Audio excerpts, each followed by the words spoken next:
A história dos impostos em Portugal é inseparável da história de Portugal em si.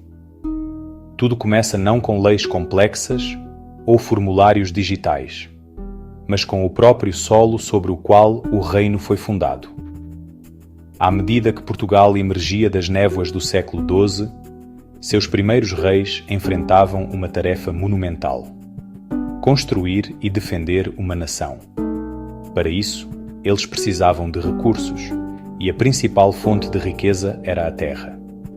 O sistema feudal, uma rede complexa de lealdades e obrigações, ditava que aqueles que trabalhavam a terra, os humildes camponeses, deviam uma porção de seu trabalho ou produção ao senhor local.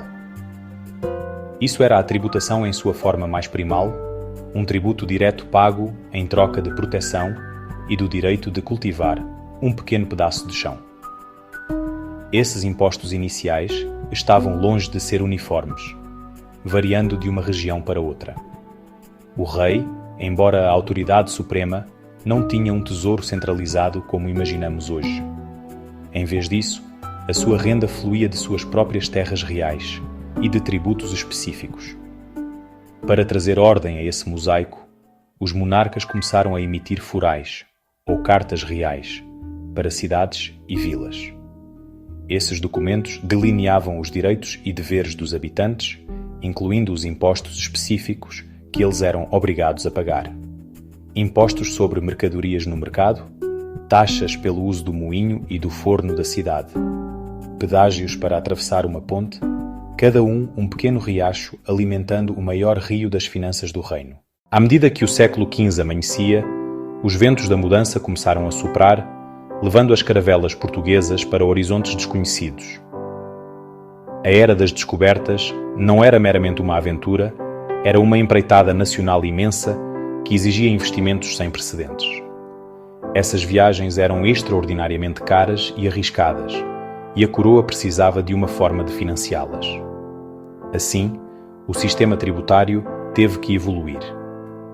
O Estado assumiu um controle mais direto sobre a vida económica, criando novos tributos para financiar a expansão, especialmente aqueles ligados ao comércio marítimo.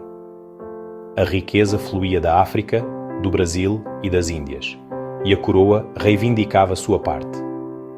O quinto real, o quinto da coroa, tomava um quinto dos metais preciosos das colônias, transformando as finanças do reino.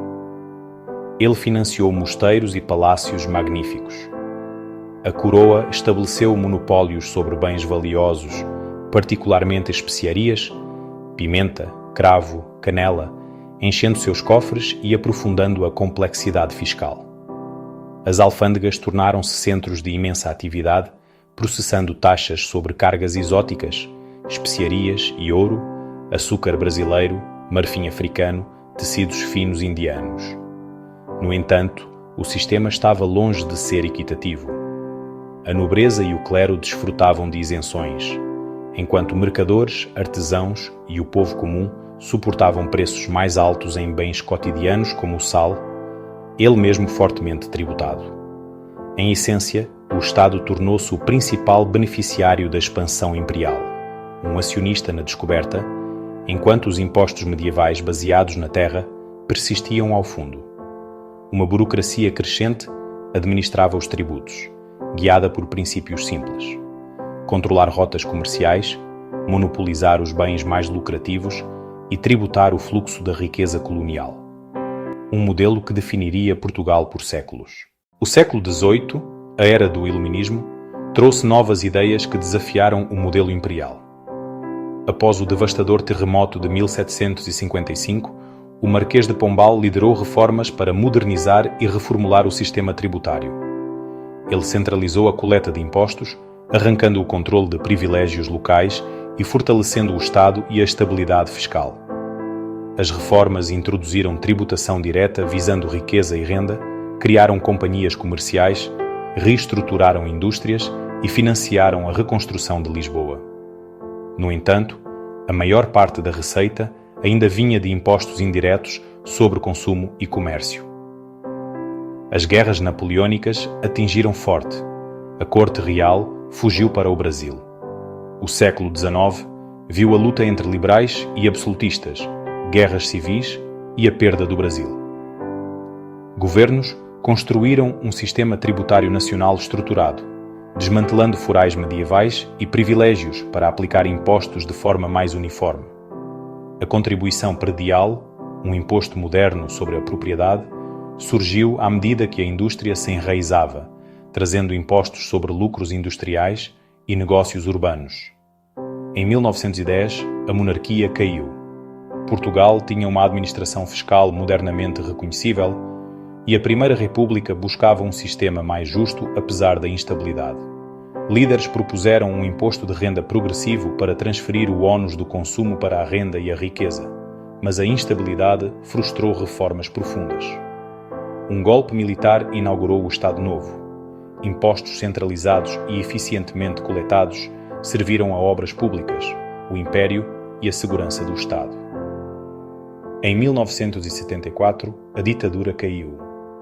Uma nova democracia comprometida com um estado de bem-estar social abrangente exigiu o financiamento massivo e uma reformulação tributária, com o IRS pessoal e o IRC corporativo como pilares. A entrada de Portugal na Comunidade Económica Europeia, em 1986, necessitou de harmonização fiscal.